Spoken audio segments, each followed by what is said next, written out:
నమస్తే. ఇప్పుడు మీరు చూడబోతున్న వీడియో ఖచ్చితంగా మీకు ఉపయోగపడుతుంది, నచ్చుతుంది కూడా. మరి మీకు నచ్చిన విషయం నాకు తెలియాలి అంటే ఈ వీడియోని మీరు లైక్ చేయాలి, షేర్ చేయాలి, అలాగే మన ఛానల్‌ని సబ్స్క్రైబ్ చేయాలి. మీ సపోర్ట్‌ని నాకు అందిస్తారు కదూ! ఓకే. ఇప్పుడు వీడియోని స్టార్ట్ చేద్దాం. నమస్తే. Welcome to our channel. నేను పద్మిని. ప్రస్తుతంతో పాటు ప్రముఖ ఆధ్యాత్మికవేత్త, జ్యోతిష్య పండితులు, అమ్మవారి సేవకులు, దత్త గణపతి ఉపాసకులు మురళీధర శర్మ గారు మనతో పాటు ఉన్నారు. మాట్లాడండి. నమస్కారం అండి. మహాదేవ శ్రీమాత ఫిబ్రవరి మాసం వచ్చేస్తోంది మురళి గారు. అమ్మ. రకరకాల గ్రహ మార్పులు కూడా జరుగుతున్నాయి, అవును. కంజంక్షన్స్ ఉన్నాయి కొన్ని గ్రహాల మధ్య. అవును. సో ఎలా ఉండబోతోంది ద్వాదశ రాశుల వారికి ఈ ఫిబ్రవరి మాసం అనేది తెలుసుకోవాలనుకుంటున్నామండి. ముందుగా అసలు ఏ ఏ గ్రహాలు కలిసి ఉండబోతున్నాయి, మొత్తం 1 మంత్ ఎలా ఉండబోతుంది గ్రహస్థితి అనేది ఒక్కసారి చెప్పిన తర్వాత మనం రాశులలోకి వెళ్దాం.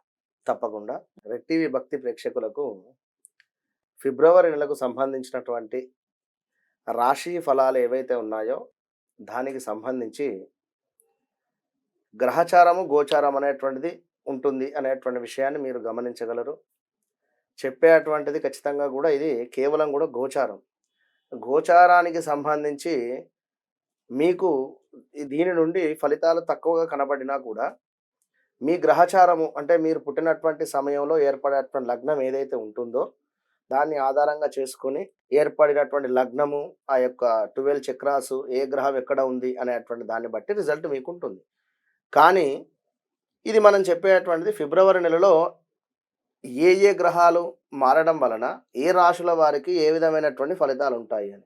ఇందులో మనం చెప్పేటువంటి విషయం కొందరికి సంఘటనలు జరిగి ఉండవచ్చును, కొందరికి జరిగి ఉండకపోవచ్చు. మీరు ఖచ్చితంగా కూడా కనెక్ట్ కావాలి. ఎవరికైనా కూడా కనెక్ట్ అయితేనే ఫలానా డాక్టర్ వద్దకు వెళితేనే యొక్క జబ్బు అనేటువంటిది నయం అవుతుంది అనేటువంటిది ఎంతవరకు సత్యమో ఖచ్చితంగా కూడా ఫలానా వారు గురువు గారు చెప్పినటువంటి ప్రిడిక్షన్ కరెక్ట్గా అనిపించింది నాకు అనేటువంటిది కూడా మీకు అనిపించాలి. ఎందుకంటే చాలా కామెంట్స్లో కూడా చూడడం జరుగుతూ ఉన్నది.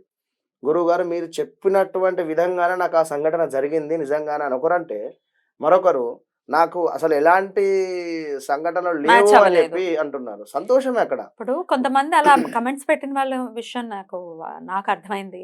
అకార్డింగ్ టు మై అండర్‌స్టాండింగ్స్ నాకేమనిపించిందంటే, వాళ్ళు అక్షరాన్ని బట్టి రాసి చూసుకుంటారు. అవును. అది కూడా కొంత ఇబ్బంది పెడుతుంది. ఎందుకంటే అక్షరాన్ని బట్టి రాసి చూసుకుంటే అక్యురేట్ రిజల్ట్స్ వస్తాయని లేదు. ఒక్కొక్కరు ఒక్కొక్కటిలా చెప్తూ ఉంటారు.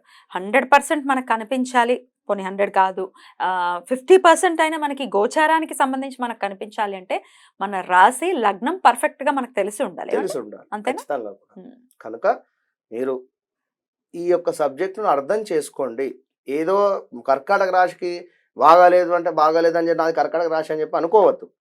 కనుక మీకంటూ ఒక డేట్ ఆఫ్ బర్త్, పుట్టిన సమయాన్ని బట్టి నిర్ధారణ ఉంటుంది. దాన్ని బట్టే మీరు ముందుకెళ్ళాలి. ఇక అవి లేవు అనుకుంటే అది సెకండరీ విషయం. దానికి సంబంధించింది చాలా టాపిక్స్ మాట్లాడడం జరిగింది. మీరు చూసుకోండి. ముందుగా మరి గ్రహస్థితి ఎలా ఉందండి ఫిబ్రవరి మాసంలో? ఫిబ్రవరి మాసానికి సంబంధించి మనకు యొక్క సూర్య భగవానుడు మకరంలోకి రావడము మనకు మకర మకర సంక్రాంతి నాడు. సంక్రాంతిని పురస్కరించుకొని అది పెద్ద గ్రహమే. ఉమ్. ఈ శని భగవానుడు ఎక్కడైతే ఉన్నాడో అక్కడే కుంభంలోనే ఉన్నాడు. తనకు సంబంధించి ఎలాంటి మార్పు లేదు. గురువు గారు కూడా మేషంలోనే ఉండడం జరిగింది. కనుక తనకు సంబంధించింది ఏది లేదు. చూసుకున్న రాహుకేతువులు అక్కడే ఉన్నారు. ఇక్కడ కన్యలో, అదేవిధంగా అక్కడ ఉమ్. మన మీనంలో. మీనంలో ఉమ్. రాహువు. ఇక శుక్రుడు, కుజుడు, అదేవిధంగా బుధుడు, ఈ 3 గ్రహాలు మాత్రమే మారేటువంటి పరిస్థితి. ఈ 3 గ్రహాలు మారేటువంటి సందర్భంలో ఇక్కడ బుధాదిత్య యోగము ఏర్పడుతుంది. విన్నరా? ఫస్ట్ సూర్యుని వద్దకు బుధుడు వెళ్ళిపోతూ ఉన్నాడు. దానిని బుధాదిత్య యోగము. ఇది కొన్ని రోజులు కొన్ని రాశుల వారికి. అటు పిమ్మట కుజుడు వెళ్ళడం జరుగుతున్నది, అదే సూర్యుని వద్దకు. నెక్స్ట్ శుక్రుడు వెళ్ళడం జరుగుతున్నది. 4 గ్రహాలు ఒకే దగ్గర గ్రహ ఉండిపోతున్నాయి. యుద్ధం కూడా ఏర్పడేటువంటి పరిస్థితి ఉన్నది. ఎగ్జాక్ట్లీ. కనుక ఈ గ్రహాలను బేస్ చేసుకొని ఎవరికి బాగుంది, ఎవరికి బాగలేదు అనేటువంటి దాని ఇప్పుడు గురించి చూద్దాం. మనం మాట్లాడుకుందాం. Sure.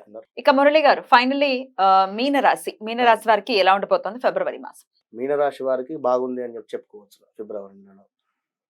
ఎందుకు అంటే 11వ స్థానంలో సూర్యుడు, బుధుడు, కుజుడు, శుక్రుడు ఇన్ని గ్రహాలు ఉండడం చేత తప్పకుండా కూడా మంచి లాభము వాటిల్లేటువంటి పరిస్థితి. అదేవిధంగా హెల్త్ రిలేటెడ్ ప్రాబ్లమ్స్ ఉండేటువంటి వారికి మోక్షము దొరికేటువంటి పరిస్థితి. కానీ వీరు ఎక్కువ కూడా నెగిటివ్ ఆలోచన ఆలోచించకుండా ఒక సిఐడి లాగా ఎవరినో ఏదో అబ్జర్వ్ చేస్తున్నటువంటి విధంగా ఉండకుండా మీ పని ఏదో మీరు చేసుకుంటూ వెళ్ళండి. తప్పకుండా మంచి రోజులే ఉన్నాయి. పెళ్లినాటి శనుడు ఉన్నారు ఓకే. అయినప్పటికీ కూడా గురువుది అదేవిధంగా కుజుడు కూడా సూపర్. కుజుడు 11వ స్థానంలో ఉచ్చ పొందున్నాడు కుజుడు. ఎందుకంటే మీనం మకరంలో కానీ కుంభంలో కానీ కుజుడు ఉచ్చ పొందుతాడు. కనుక కుజుడు మీకు చక్కటి ఫలితాన్ని ఇచ్చేటువంటి పరిస్థితి ఉంది. రావాల్సినటువంటి డబ్బు కావచ్చును రావడము, అలా సడన్ ఎక్కడైనా ఆగిపోయినటువంటి డబ్బు వచ్చేటువంటి పరిస్థితి. ఉద్యోగంలో కూడా మార్పులు గోచరిస్తూ ఉన్నాయి. సాఫ్ట్వేర్ ఫీల్డ్లో ఉండేటువంటి వారికి తప్పకుండా కూడా ఈ యొక్క ఫిబ్రవరి నెలలో జాబ్ ఎక్కడైనా వెళ్ళిపోతాను అని అనుకునేటువంటి వారు తప్పకుండా కూడా నిర్ణయం తీసుకొని వెళ్ళండి. తప్పకుండా కూడా దొరుకుతాయి. ఇంకా 7వ స్థానంలో కేతు ఉండడం చేత వివాహ ప్రయత్నాలు కాస్త బెడిసికొట్టేటువంటి పరిస్థితి ఉంది. ఒకవేళ వివాహము అయ్యింది అనుకున్నా కూడా గొడవలు ఏమైనా జరిగేటువంటి పరిస్థితులలో ఉన్నట్టయితే వీరికి ఒకసారి జాతక పరిశోధన చేయించుకొని ఏమైనా దోషాలు కానీ ఉన్నట్టయితే రెమెడీస్ చేసుకోండి. మంచి ఫలితం ఉంటుంది. మొత్తం మీద మీనరాశికి ఫిబ్రవరి నెలలో బాగానే ఉంటుంది. పిల్లలకు సంబంధించి కూడా వీరికి ఉద్యోగంలో పెను మార్పులు అయితే 100% ఉన్నాయి. ఈ యొక్క మేలోపు, ఫిబ్రవరి నెల నుండి మేలోపు పిల్లలకు సంబంధించి కూడా పోటీ పరీక్షలు ఎవరైనా రాయాలి అని అనుకునేటువంటి వారు కూడా తప్పకుండా వీరికి మంచిగా ఉందని చెప్పుకోవచ్చును. విదేశీ ప్రయాణాలు చేయాలి అని అనుకునేటువంటి వారికి కొంచెం ఒకసారి మీ యొక్క జన్మచార్టు చూయించుకోండి. ఎందుకంటే మీనరాశిలో 12లో శని ఉండడం మూలకంగా ఆలస్యం అవుతాయి పనులు. శని అంటేనే మనకు ఆలస్యానికి కారకుడు, ముసలివాడు.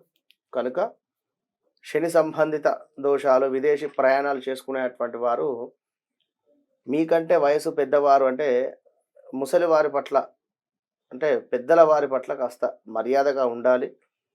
వారిని దూషించడం కానీ ఎగతాళి చేసినట్టు మాట్లాడినా కూడా ఇబ్బంది ఎదుర్కొంటారు. తప్పకుండా తీవ్రమైనటువంటి పరిణామాలు ఎదుర్కొంటారు. ఏదైతే మీరు ఎక్స్పెక్టేషన్ చేసుకున్నారో చేస్తూ ఉంటారు. కనుక ఎందుకంటే 2వ స్థానానికి అయినటువంటి అధిపతి అంటే డబ్బు, మీనరాశికి 2వ స్థానానికి అధిపతి కుజుడే. ఈ కుజుడు ఏకాదశ స్థానంలో ఉచ్చ పొందడం జరిగింది. కనుక డబ్బు వీరికి ఒక ప్రవాహం లాగా వస్తుంది. వ్యాపారస్తులకు కానీ లేదా ఎక్కడైనా డబ్బు మనకు స్ట్రక్ అయిపోయింది అనుకునేటువంటి సందర్భంలో అయినా కూడా వస్తాయి. కానీ గొడవలు మాత్రం అయ్యే పరిస్థితులు అయితే ఉన్నాయి. ఎవరితో అయినా కూడా బంధుమిత్రులతో కావచ్చును, భార్యాభర్తలతో కావచ్చును, వ్యాపారస్తులతో కావచ్చును, ఏదైనా కూడా ఇప్పుడు ఒకటి వస్తే ఒకటి మైనస్. కనుక డబ్బు పరంగా సూపర్. కానీ గొడవలు కావద్దు అనుకుంటే ఏం చేయాలి? సైలెన్స్గా ఉండండి. రైట్ అండి. ద్వాదశ రాశులకి కూడా ఫిబ్రవరి మాసం ఎలా ఉంటుందో చాలా వివరంగా మాకు తెలియజేసినందుకు కృతజ్ఞతలు మురళి గారు. నమస్తే. మహాదేవ శ్రీమాత్రే నమః.